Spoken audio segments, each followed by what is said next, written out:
اللہ تعالیٰ نے داؤد علیہ السلام کے معجزات کا ذکر فرمایا ہے، یعنی پہاڑوں کا ان کے تابع ہونا، پہاڑوں اور پرندوں کا ان کے ساتھ مل کے تسبیح پڑھنا، اور جنگ سے حفاظت کے لیے ان کا زرہ بنانا، اسی طرح ہوا کو سلیمان کے تابع کرنا علیہ السلام، اور جو ان کے حکم سے ان کے تخت کو ہوا میں اڑا کر لے جاتی تھی، اور جنات کو ان کے تابع کرنا، وہ ان کے حکم سے کام کرتے تھے۔ جنات بھی، جن بھی تابع ہوتے ہیں اللہ کے نبیوں کے۔ جب نبی پاک طائف سے واپس آئے تھے تو حضور پریشان تھے، تو جنوں کی جماعت نے آ کے کلمہ پڑھا، کہا یا رسول اللہ اگر وقتی طور پر انسان نہیں مانتے تو ہم تو حاضر ہیں نا، ہمیں کلمہ پڑھا دیں۔ جن رسول اللہ کے غلام بنے تو حضرت سلیمان کا تخت بھی ہوا میں اڑتا تھا۔ کبھی کسی زمانے میں لوگ اس پر اعتراض کرتے تھے کیسے اڑ سکتا ہے، جب سے جہاز اڑنے لگ گیا ہے نا، اب سائنسدانوں نے اس پہ اعتراض کرنا چھوڑ دیا ہے، باقی بھی ساری چیزوں پہ چھوڑ جائیں گے آہستہ آہستہ۔ انسان سے مجبوری میں کوئی کام ہو جائے تو وہ تو معاف ہوتا ہے، لیکن وہ کہے کہ میں بھول گیا تھا، میرا دھیان نہیں رہا تھا، مجھے یاد نہیں رہا تھا، تو یہ غفلت ہے۔ تو غافل اب جب آپ ہو جاتے ہیں تو پھر غفلت انسان کو روز بروز زیادہ غافل کرتی جاتی ہے۔ مال کماتے کماتے مقصد مال نہیں بنانا، دولت حاصل کرتے کرتے محبت دولت کی نہیں دل میں پیدا کرنی، بال بچے، گھر بار، مکان، اس کے پیچھے بھاگتے بھاگتے ایسا نہ ہو کہ پلٹ کر دیکھیں تو ہمارا بہت سا روحانی، فکری اور ذہنی نقصان ہو چکا ہو۔ بہت سارے لوگ ہم میں سے ایسے ہیں جو الحمدللہ مقصود نہیں دولت کو بناتے، جن کا مقصود رزق حلال ضرور ہے لیکن وہ اس کو اپنے ذہن پہ سوار نہیں کرتے، صرف دولت کی ہو کے زندہ نہیں ہے، وہ اللہ کے بندے بن کے زندہ ہے، رسول اللہ صلی اللہ علیہ وسلم کے غلام بن کے فخر محسوس کرتے۔ دولت کی طرف جتنی زیادہ ہماری توجہ ہو گئی ہے اور مال کی جانب جتنا زیادہ ہمارا ذہن ہو گیا، سارے رشتے مال میں تلنے لگ گئے، ہر چیز کو اسی عینک سے دیکھا جانے لگا ہے۔ اللہ تعالیٰ نے قرآن مجید میں ارشاد فرمایا کہ یا ایھا الذین آمنوا لا تلھکم اموالکم ولا اولادکم عن ذکر اللہ، اے ایمان والو تمہارا مال اور تمہاری اولاد تمہیں اللہ کے ذکر سے کہیں غافل نہ کر دے۔ اولاد بھی تمہاری ہے، مال بھی تمہارا ہی ہے، رہے گا بھی تمہارے پاس، لیکن اس کی موجودگی میں غافل نہ ہو جانا، غافلوں جیسی زندگی نہ بتانا۔ جو لوگ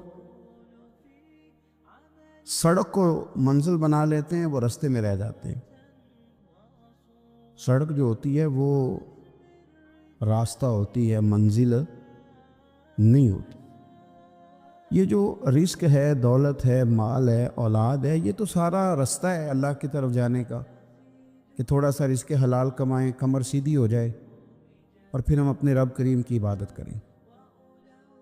ہم رزق حلال کمائیں تاکہ ہم ہاتھ پھیلانے سے بچیں، اور ہم اللہ کے بندوں کی ضروریات کا خیال کریں، دین کے کاموں میں اپنے آپ کو مشغول کریں، کچھ نہ کچھ اپنا حصہ پیش کریں۔ یہ مقصود تھا، یہ منزل نہیں، یہ تو صرف ایک رستہ تھا۔ ہم نے اب کیا کیا ہے کہ یہی چیز ہماری منزل بن کے رہ گئی ہے۔ رات پیسے گننا، سویرے اٹھ کے پھر گننا شروع کر دینا، پیسوں میں رشتوں کو تولنا، پیسے کے ساتھ ہی اپنے آپ کو ہر وقت لگائے رکھنا، الجھ کے رہ گئے ہیں لوگ، الجھ کے، اور پھر کوئی بندہ جیت نہیں رہا۔ ہمارے دادا بھی یہی کہتے تھے کہ کچھ پیسے کمانے ہیں تاکہ بچے پال لوں، یہ کہتے کہتے چلے گئے۔ ہمارے ابا بھی یہی کہتے تھے، پھر اس کے بعد ہم نے بھی یہی بولنی شروع کر دی ہے، تو جیتا تو کوئی بھی نہیں، جیتا تو کوئی بھی نہیں۔ مال کو ضرور حاصل کرے۔ حضرت بہاءالحق نقشبند بخاری رحمۃ اللہ علیہ فرماتے ہیں، میں نے مینا کے میدان میں ایک نوجوان دیکھا جو لاکھوں کا کاروبار کر رہا تھا، لاکھوں کا، دیناروں کا کاروبار کرتا تھا، سونے چاندی ہیرے جواہرات کا کام کرتا تھا، لیکن فرماتے میں نے اس کے دل پہ نظر ڈالی، لاکھوں کا کام کرتا تھا پر اس کا دل ایک منٹ کے لیے بھی اپنے رب کی یاد سے غافل نہیں تھا۔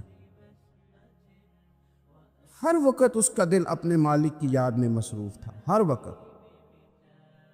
ارشاد فرماتے ہیں کہ میرا شروع میں اس کے بارے میں گمان یہ تھا کہ دیکھو یہ شخص کیا کر رہا ہے، پیسہ کما رہا ہے، دولت کے چکر میں پڑا ہوا ہے۔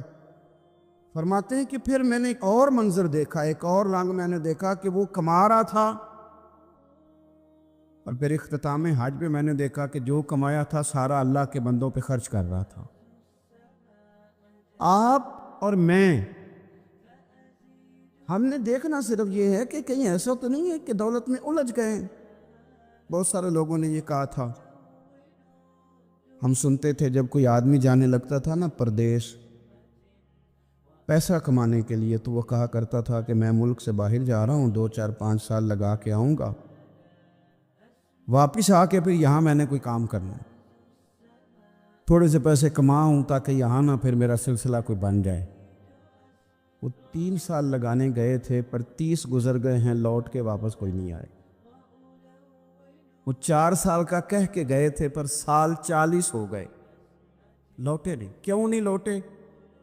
اس لیے کہ پہلے مفاد چھوٹا تھا، خیال یہ تھا کہ تھوڑے سے پیسے آ جائیں گے، بچوں کا خرچہ چلنے لگ جائے، فیسیں پوری ہونے لگ جائیں، اور مجھے کسی سے مانگنا نہ پڑے، تو بس پھر میں کامیاب ہوں۔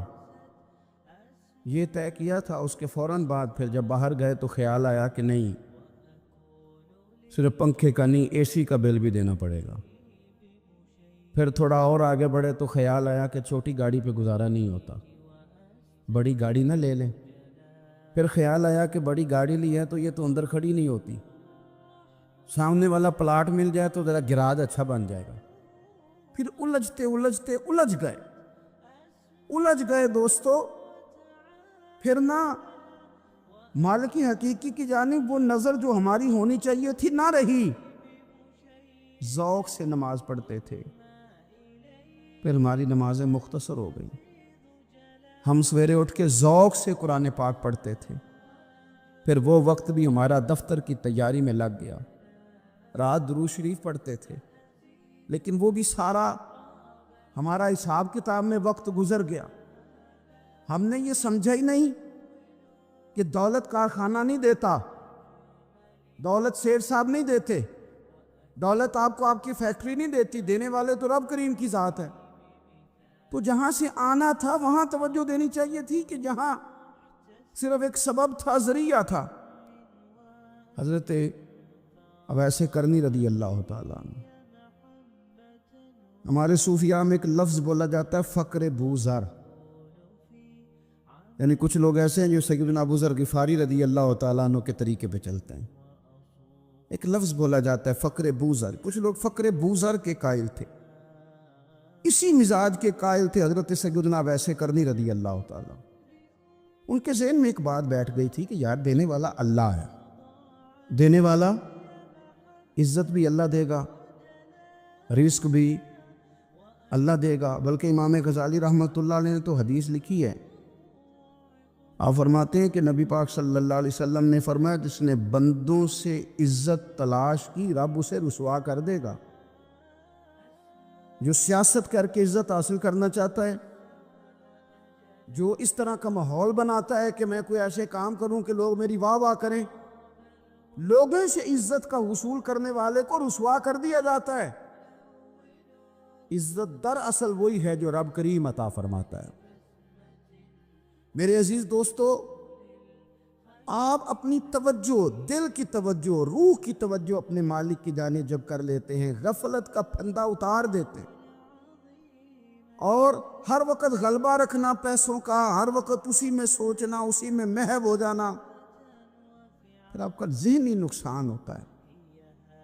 پھر آپ کی روح جو ہوتی ہے وہ بے چین رہنے لگتی ہے۔ پھر ایسے بھی غریب دیکھے جن کے پاس پیسے ہیں، پیسوں کے علاوہ کوئی شے بھی نہیں۔ پھر ایسے بھی تنگ دست دیکھے کہ جن کے پاس جائیدادیں بڑی ہیں پر ان کے پاس رات کو سکون سے سونے کے لیے وقت کوئی نہیں۔ عزیز بھائی، حضرت ویسے کرنی رضی اللہ تعالیٰ عنہ کی ملاقات ہو گئی حضرت حرم بن حیان کے ساتھ، یہ بھی تابعی ہیں۔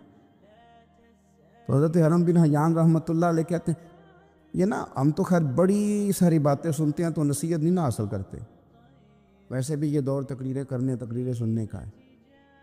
جو عمل کرنے والے لوگ تھے ان کا کیا طریقہ تھا کہ وہ ایک دو جملے کافی تھا، علم و بس کری ہو یار وہ ایک کوئی حرف تے نہیں درکار، جملہ ایک بھی تیرے لیے کافی ہے، لیکن شرط یہ ہے کہ تو عمل کا ارادہ رکھتا ہو، تیرا خیال ہو کہ عمل کرنا ہے۔ وہ لوگ نا مختصر سی باتیں کرتے، مختصر سی نصیحتیں کرتے، لیکن وہ اخذ جلدی کرتے، اس میں سے اپنے لیے خیر جلدی تلاش کرتے۔ حضرت حرم بن حیان کی ملاقات ہوئی حضرت اویس کرنی رضی اللہ تعالیٰ عنہ کے ساتھ، تو حضرت حرم بن حیان کہتے ہیں میں نے عرض کی حضور میں کسی ملک میں جا کے رہنا چاہتا ہوں، کہیں سکونت اختیار کرنا چاہتا ہوں، یہاں سے ہجرت کرنا چاہتا ہوں، تو مجھے کوئی آپ مشورہ دے میں کہاں جاؤں؟ تو فرماتے ہیں کہ میں نے جب یہ سوال کیا تو حضرت ویسے کرنی نے مجھے اشارہ دیا، فرمانے لگے ملک شام چلا جا۔ کہتے میں نے اگلا سوال کیا حضور وہاں جا کے کاروبار کیا کروں گا، رہوں گا کیسے، کھاؤں گا کہاں سے؟ تو فرماتے ہیں حضرت ویسے کرنی نے رومال اٹھایا، کندھے پہ رکھا اور چلنے لگے۔ میں نے کہا حضور آپ نے سوال کا جواب ہی نہیں دیا۔ تو فرمانے لگے جس دل کو ابھی تک یہی یقین نہیں آیا کہ روزی کون دیتا ہے اسے میں نصیحت کیا کروں؟ میں تجھے نصیحت کروں جسے آج تک یہی نہیں پتا کہ روزی کون دیتا ہے؟ تو ابھی تک اپنے دل کو پکا ہی نہیں کر پایا کہ روزی رب دیتا ہے؟ او خدا کے بندے کیا نصیحت کروں تجھے؟ تو ابھی تک یہاں اڑا ہوا ہے۔ تیرا جو توکل ہے وہ مضبوط ہونا چاہیے، تیرا بھروسہ اپنے رب کی ذات۔ تو غافل ہو گیا اللہ سے، تو نے اسباب پر بھروسہ سارا کرنا شروع کر دیا۔ اسباب اختیار کیے جاتے ہیں، بھروسہ رب کریم پہ کیا جاتا ہے۔ ہماری جو غفلت ہے نا وہ بھلا کیوں ہوئی ہے؟ وہ اس لیے ہوئی ہے کہ پیسے کسی کو بھی برے نہیں لگتے، پتہ نہیں ان میں کیا کشش ہے۔ یہ نہ آپ کسی جگہ بھی ان کا نام لے لیتے ہیں یا کسی جگہ بھی آ جاتے ہیں تو یہ برے لگتے ہی نہیں۔ یہ جناب بڑی بڑی فقیری کا دعویٰ کرنے والے اور لوگوں کو طریقت اور تصوف کا درس دینے والے ان کو بھی اچھے لگتے ہیں۔ یہ تو جناب جو لوگوں کو کہہ رہے ہیں فقیر ہو جاؤ فقیر ہو جاؤ، وہ خود امیر ہوتے جا رہے ہیں۔ یہ پتہ نہیں ان میں کیا ہے ایسا خاص۔ ہمارے ایک استاد تھے تو مزاج میں بڑی ظرافت تھی، حالانکہ بڑے اللہ والے بندے تھے، تو بات بڑی وہ دل لگی کی کیا کرتے تھے۔ تو ایک دن ہم نے پوچھا استاد جی خوشبو کون سی اچھی لگتی ہے؟ کہنے لگے بیٹا جو پیسوں میں سے آتی ہے وہ مجھے بڑی اچھی لگتی ہے، اس لیے کہ ملتے کم ہیں۔ ہمارا نا جب اس طرح کا ذوق بن جاتا ہے نا، آپ مزاج بنا لیتے ہیں پیسوں کا۔ لوگ سمجھتے ہیں کہ غریبی کا ڈر شاید زیادہ ڈر ہے، لیکن کبھی آپ دروازہ رسول پہ جائیں نا تو حضور نے تو کوئی اور ڈر بیان کیا ہے۔ حضرت ابو عبیدہ بن جراح رضی اللہ تعالیٰ عنہ بحرین سے نا مال لے کے آئے بہت سارا، حضور نے بھیجا، جزیہ لینے گئے یا مال غنیمت کا کچھ مال تھا، آپ لے کے مسجد میں آئے تو لوگوں کو پتہ چل گیا کہ آج مال آیا ہے۔ اب سب کو حصہ ملتا تھا اس میں سے، بدریوں کو زیادہ ملتا تھا، باقی لوگوں کو بھی ملتا تھا۔ تو فجر کی نماز کے بعد لوگ گھروں کو جایا کرتے تھے، لیکن آج پتہ چلا نا مال آیا ہے۔ تو یہ سیاستہ میں حدیث موجود ہے، سب لوگ مسجد میں بیٹھے رہے۔ حضور علیہ السلام نے فرمایا تمہیں پتہ چل گیا مال آیا ہے؟ عرض کی حضور ہاں۔ فرمایا تمہیں بانٹنے لگے ہیں، دینے لگے ہیں۔ ہم نا غریبی سے ڈرتے ہیں، ہم اپنے بچوں کے لیے دعا کرتے ہیں ان پہ غربت نہ آئے، ہم اپنے بہن بھائیوں کے لیے دعا کرتے ہیں ان پہ غربت نہ آئے، کرنی چاہیے، لیکن ذرا اس حدیث کے مفہوم کو بھی دیکھیے گا۔ نبی پاک صلی اللہ تعالیٰ علیہ وآلہ وسلم نے فرمایا تمہیں دینے لگے ہیں، مال آ گیا ہے، لیکن میرے قریب نے اپنی امت کے لیے جس چیز کا ڈر محسوس کیا وہ کیا ہے؟ حضور کے دل میں کس چیز کا خدشہ تھا وہ کیا ہے بیان کیا۔ حضور فرمانے لگے لوگو مجھے تم پر غربت کا ڈر نہیں، یہ ڈر نہیں کہ تم غریب ہو جاؤ گے، بلکہ مجھے تو ڈر ہے کہ تم پر دولت پھیلا دی جائے گی، تم زیادہ مالدار ہو جاؤ گے۔ خوف غریبی کا نہیں، خوف تمہارے مال کا ہے۔ اور حضور فرماتے ہیں کہ پھر تم انہی باتوں میں مبتلا ہو جائے گا جن میں پرانی امتیں مبتلا ہوئی تھی، اور جب وہ اللہ کی نافرمانی میں مبتلا ہوئی تھی تو پھر وہ ہلاک کر دی گئی تھی۔ مجھے ڈر ہے، مجھے ڈر ہے۔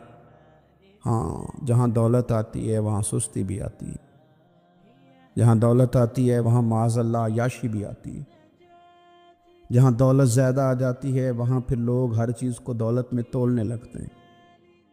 جہاں دولت زیادہ آتی ہے میرے بھائی، پھر لوگ سمجھتے ہیں کہ ہر چیز میں خرید لوں گا، پھر لوگوں کے ذہنوں کے اندر اس طرح کا فطور آتا ہے۔ حضور نے فرمایا مجھے ڈر ہے تمہارے دولت مند ہونے کا، ڈر ہے دولت مند ہونے کا۔ یارو، اپنے پیسوں سے ڈرا کرو، اپنی جائیدادوں سے ڈرا کرو، اپنے مال سے ڈرا کرو۔ وہ ہم نے جو بڑے بڑے محلات تعمیر کرنے شروع کیے ان سے ڈرا کرو، اس لیے کہ حضور نے فرمایا مجھے ڈر ہے۔ حضرت ابو بکر صدیق رضی اللہ تعالیٰ عنہ تشریف فرما تھے۔ ہمارے بچے بہت زیادہ آسانی مانگتے ہیں۔ اقبال نے کہا لہو مجھ کو رلاتی ہے جوانوں کی تن آسانی۔ جب میں جوانوں کا مزاج دیکھتا ہوں کتنے آرام پسند ہو گئے ہیں تو پھر میری آنکھوں سے لہو بہتا ہے۔ لہو مجھ کو رلاتی ہے جوانوں کی تن آسانی۔ ان کا وجود اتنا آسانی کا ماحول لینا چاہتا ہے، ذرا سی بھی کوئی تکلیف آپ دیکھ لیں، لائٹ بند ہو جائے تو مصیبت کھڑی ہو جاتی، کسی جگہ چند منٹ کے لیے آدھے گھنٹے کے لیے ٹریفک بند ہو جائے تو مثلاً کیا ہو جائے گا، لیکن یہ کہ طبیعتوں میں تلخی، اور جب وہ گاڑیاں آہستہ آہستہ چلتی ہیں تو ایک دوسرے سے آگے بڑھنے کی وہ شدت، وہ ہمارے مزاج میں ایک دوسرے کے بارے میں دل میں بڑے بڑے جملے، کیوں؟ اس لیے کہ ہماری طبیعت آسانی پسند ہے، ذرا سی بھی کوئی رکاوٹ ہم نہیں برداشت کرتے، تھوڑی دیر کے لیے ٹھہرنا پڑ جائے ہمارے لیے بڑا مشکل کام ہے۔ داتا صاحب رحمۃ اللہ علیہ نے کشف المعجوب کے اندر لکھا ہے کہ صوفیاء کا ایک گروہ ایسا گزرا ہے جو ملامتی کہلاتے ہیں، ان کو لوگ برا کہیں تو وہ خوش ہوتے ہیں، وہ سمجھتے ہیں جب لوگ تنقید کرتے ہیں تو نفس پہ بوجھ پڑتا ہے، جب کوئی دل توڑتا ہے تو اللہ کی بارگاہ میں رونا آسان ہو جاتا ہے۔ ایک گروہ گزرا ہے صوفیاء کا، وہ پسند کرتے ہیں اس چیز کو، یہ بہت زیادہ تعریف، توصیف، نعرے، شور، یہ بعض اوقات نفس کے تکبر کا سبب بنتا ہے۔ آپ ملاحظہ کر لیں، حضرت ابو بکر صدیق رضی اللہ تعالیٰ عنہ سے یہ سلسلہ چلا ہے، کس قدر زیادہ تانے تھے ان کے لیے، کتنی زیادہ آزمائش تھی ان کے لیے، کتنا زیادہ پریشانی کا سامان تھا، لوگ کیا کچھ کہتے تھے، اور پھر یہ سلسلہ تمام صحابہ کے لیے اسی طرح رہا۔ آپ لوگ جن لوگوں کی تعریف کرتے ہیں یہ ضروری نہیں کہ باقی بھی سارے ان کی تعریف کرتے ہوں۔ امام علی مقام سیدنا امام حسین رضی اللہ تعالیٰ عنہ کا ہم دن مناتے ہیں، پوری امت مسلمہ امام حسین رضی اللہ تعالیٰ عنہ کی عظیم قربانی کی یادگار مناتی ہے، تو سارے کلمہ گو تو ایسا نہیں کرتے۔ آج بھی ڈھیروں لوگ ہیں جو تانا دیتے ہیں، اس کو سیاسی جنگ کہتے ہیں۔ دین کے لیے یہ جو آزمائش رہی، یہ جو تانا رہا، یہ جو تنقید رہی، یہ اس کا حسن رہا، یہ چیز اس کو نکھارتی ہے، یہ اس کے اندر تازگی پیدا کرتی ہے۔ جب آپ کو راہ دین میں کوئی برا کہتا ہے تو آپ کے لیے وہ چیز مزید حسن کا سامان پیدا کرتی ہے، آپ کے لیے مزید بہتری ہوتی ہے۔ داتا صاحب رحمۃ اللہ تعالیٰ علیہ نے خود لکھا ہے، داتا صاحب فرماتے ہیں کہ ایک طریقت کا ایک مسئلہ میرے لیے بن گیا تھا۔ روحانی سفر انسان کر رہا ہوتا ہے نا، جب بڑے اچھے اس کے اوراد و وظائف چل رہے ہوتے ہیں، عبادات چل رہی ہوتی ہیں، تہجد میں بوجھ نہیں ہوتا اس کے لیے اٹھنا، تلاوت قرآن پاک صحیح کر رہا ہوتا ہے، اگر مراقبے پہ بیٹھا ہے تو صحیح بیٹھا ہوتا ہے، اس کے اسباق صحیح چل رہے ہوتے ہیں، کئی دفعہ رکاوٹ آ جاتی ہے، اس کی کوئی نہ کوئی وجہ ہوتی ہے، یہاں تو کہیں غلطی ہو جاتی ہے، یا انسان کوئی ایسی بھول کر بیٹھتا ہے جس کے نتیجے میں بریک لگ جاتی ہے۔ داتا گانج بخش علی حجویری رحمۃ اللہ تعالیٰ علیہ ارشاد فرماتے ہیں کہ میرا طریقت کا کوئی مسئلہ بن گیا، روحانی سفر جو میں طے کر رہا تھا۔ آج کل تو خیر سارے لوگ طے کر کے بیٹھے ہوئے نا، ہم سارے سفر، ہم تو مسافر ہے ہی نہیں، ہم نے تو مکمل کر لیا سفر۔ ہم تو گفتگو کرتے ہیں تو ایسے لگتا ہے کہ جیسے طریقت کے اماموں میں ہمارا نام لکھا جائے گا۔ بالکل ہم کوئی ماحول ہی نہیں ایسا کہ کوئی سیکھے، کوئی پوچھے، کوئی سوال کرے، کوئی آگے بڑھنے کی کوشش کرے، مزاج نہیں رہا ہمارا۔ تو داتا صاحب کہتے ہیں میں ایک روحانی مسئلے میں الجھ گیا تھا، تو میں نے بڑے اوراد کیے، وظائف پڑھے، بڑا میں نے اللہ اللہ کی، بڑا کچھ کیا، جو ممکن تھا میں نے کیا، کئی مزارات پر حاضری بھی دی، صدقات و خیرات بھی کیے، لیکن وہ میرا مسئلہ حل نہیں ہوتا تھا۔ وہ ایسا مسئلہ تھا جو الجھ گیا، مجھ سے حل نہیں ہو رہا تھا۔ آپ فرماتے ہیں میں چلتے چلتے ایک مسجد میں گیا تو وہاں کچھ درویش بیٹھے تھے، درویش، اور وہ عجیب مجذوب صفت لوگ تھے، ایک گروہ ان کا پورا بیٹھا ہوا تھا۔ فرماتے ہیں انہوں نے میری طرف دیکھا تو میرا مذاق اڑانا شروع کر دیا، پھر انہوں نے خربوزے کھانے شروع کیے، وہ خربوزہ کھاتے تھے اور چھلکے مجھے مارتے تھے۔ آپ فرماتے ہیں وہ چھلکے مار کے پھر ہنستے تھے، پھبتیاں کستے تھے، میرا مذاق اڑاتے تھے۔ فرماتے ہیں وہ میرا مسئلہ جو کئی دنوں کا اٹکا ہوا تھا، حل نہیں ہو رہا تھا، ان کی یہ حرکت کرنے سے میرا وہ والا مسئلہ اللہ نے حل فرما دیا۔ میرے اندر وہ تازگی پیدا ہو گئی۔ جب کوئی شخص خبر لاتا ہے نا آپ کے لیے جب کوئی خبر لاتا ہے کہ فلاں نے آپ کو برا کہا، تو اس میں محاذ نہیں قائم کرنا چاہیے۔ ایک ہم لوگ محاذ بنا لیتے ہیں، جو موقع ہماری عین اصلاح کا ہوتا ہے، جس میں ہمارے لیے بڑے اسباق ہوتے ہیں، ہماری بہتری بہت زیادہ اس کے اندر مضمر ہوتی ہے، ہم اس کو سمجھتے ہی نہیں۔ یہ جو دین کے لیے تانا ہوتا ہے نا جے کر، یہ تانے نصیب ہو جائیں ہمیں، اگر ہمارے مقدر میں آ جائیں یہ تانے، تو یہ بڑا فائدہ کریں گے، یہ نفع کریں گے۔ بہت سارے تانے ہم برداشت کرتے ہیں، لوگ بہت ساری برادریوں کو اچھا نہیں سمجھتے، ہم سہتے ہیں، ابھی کوئی برادری چھوڑ کے نکلا تو نہیں۔ بہت سارے لوگ بہت ساری چیزوں کو اچھا نہیں سمجھتے، لیکن ہم نے احتجاج تو نہیں کیا۔ مذہب کے معاملے میں ذرا سا ہلکا سا کو تانا دیتا ہے۔ میں نے کہا کہ آپ دیکھیں نا داتا صاحب نے کتنی خدمت کی، تو کیا سارے لوگ اچھا کہتے ہیں داتا صاحب کے مزار کو؟ آج بھی اتنی لمبی زبانیں نکال کے لوگ کہتے نہیں وہ شرک کا اڈا ہے، معاذ اللہ۔ بابا فرید علیہ رحمہ، زہد الانبیاء، شیخ الاسلام، تو کیا ساری دنیا ان کو صحیح کہہ رہی ہے آج بھی؟ تو یہ تو بھائی لطف ہے، آپ اس لطف کا رنگ کیوں خراب کرتے؟ اس کا ذائقہ لیں، اس طرف بھی توجہ کریں، اس پر غور کریں۔ میرے اعلیٰ حضرت فاضل بریلوی رحمۃ اللہ تعالی علیہ، اعلیٰ حضرت رحمۃ اللہ علیہ کے زمانے میں لوگ انہیں مجدد کہتے تھے، ان کے زمانے میں ہی انہیں امام اہل سنت کہا جاتا تھا۔ ان کے دور میں بڑے بڑے شیخ الحدیث، بڑے بڑے لوگ ان کی بارگاہ میں آ کے بیٹھا کرتے تھے۔ سید دیدار علی شاہ صاحب رحمۃ اللہ علیہ عمر میں ان سے بڑے تھے، لیکن پھر بھی ان کی خدمت میں آ کے بیٹھتے تھے۔ صدر اللہ فاضل سید نعیم الدین مراد آبادی جیسی شخصیات ان کی بارگاہ میں رات کو بیٹھا کرتے تھے۔ بڑے بڑے قیمتی لوگ، حضرت محدث سورتی،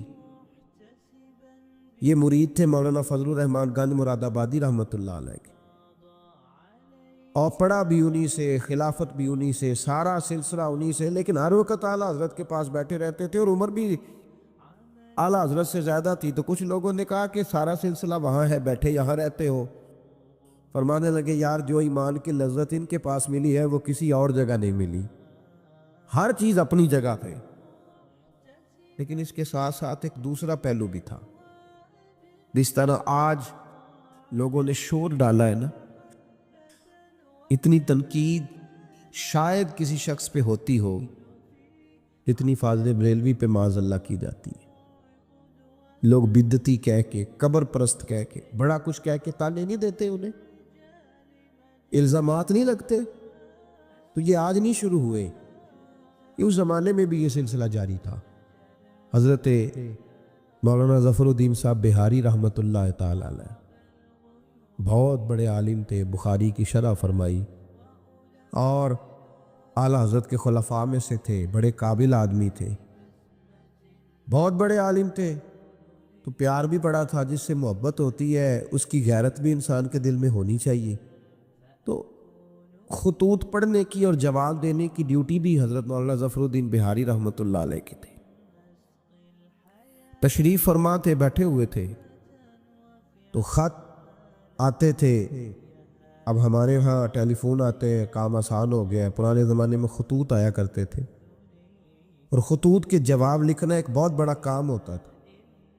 باقاعدہ مشائخ کے پاس کچھ لوگ ایسے موجود ہوتے تھے جو صرف خطوط کے جواب دیتے تھے، اور اگر کوئی فتوے کا معاملہ ہوتا تھا تو وہ فاضل بریلوی علیہ رحمہ خود لکھا کرتے تھے. تو خط کچھ آئے، مولانا ظفر الدین بہاری رحمۃ اللہ علیہ پڑھنے لگے، سنانے لگے، جواب اعلیٰ حضرت فرمانے لگے، وہ لکھنے لگے. تو ان خطوط کے اندر 2-3 خطوط ایسے بھی آئے جس میں لوگوں نے اعلیٰ حضرت کو گالیاں لکھی ہوئی تھی، معاذ اللہ، بڑے سخت جملے کہے تھے، اور ایسی باتیں کہی تھیں کہ جو وہ پڑھتے گئے تو انہیں جلال آتا گیا. بڑے مریدین اعلیٰ حضرت کے حاجی لال خان جیسے بڑے رئیس اعظم لوگ تشریف فرما تھے. جب یہ خطوط پڑھے گئے، جلال آیا سب مریدین کو، اور جوش میں مولانا ظفر الدین بہاری کہنے لگے میں ان پر مقدمہ کروں گا، میں کچہری جاؤں گا، عدالت جاؤں گا، میں مقدمہ کروں گا، انہیں سزائیں دلواؤں گا. اعلیٰ حضرت رحمۃ اللہ علیہ مسکرا کے ان کا چہرہ دیکھنے لگے، فرمانے لگے اس طرح کر، ان کو بند کر، اور یہ میرے سے چابی لے، فلاں الماری کھول، اس کے فلاں دراز میں کچھ خط پڑے ہیں، وہ بھی نکال کے لا.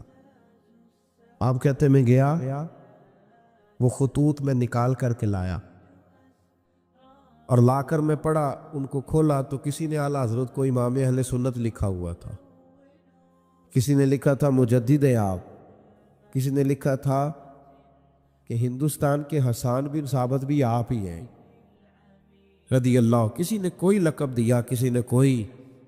اعلیٰ حضرت فرمانے لگے ظفر الدین اس طرح کر یار، انہوں نے میری تعریفیں کی ہیں، پہلے انہیں جائیدادیں بانٹنا، تو پھر تنقید کرنے والے پہ مقدمہ بھی کر لینا.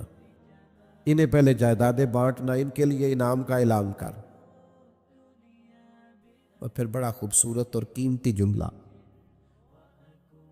جو صوفیاء کی روحانی تربیت کے لیے بڑا قیمتی ہے، بڑا خوبصورت جملہ کہا. آپ فرمانے لگے مجھے بتاؤ تو صحیح، میرا ان کے ساتھ ذاتی جھگڑا کیا ہے؟